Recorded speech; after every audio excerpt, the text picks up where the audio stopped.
having the conversations with our members about being able to talk about themselves in a personal sense rather than purely looking at their business plan, it's a struggle because people definitely decouple who they are and what their personal circumstances are from how they think they need to perform in their job, if that makes sense. And that is something I think we all do. And I'm not sure I'd still, I think we all do it, every day. I still do it.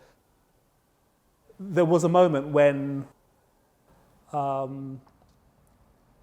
things weren't quite going, we've just expanded into a new space. It's a massive leap.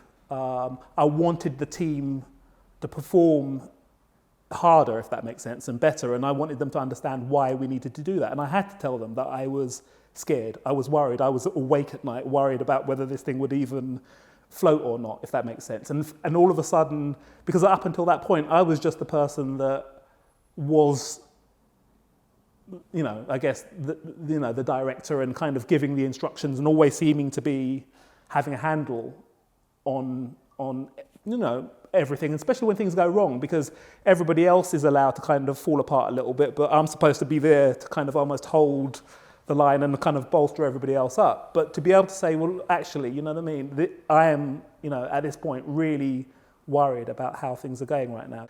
I think just allows them to take a bit more responsibility and allows me to ease off a bit. And it was a dramatic, it really was, response in terms of how then, the team could say, yeah, I understand, I can see it from your position, and therefore kind of step up rather than me say, well, actually, this is the problem or that's the problem, just to come, from my own kind of, personal standpoint in terms of my own concerns and worries.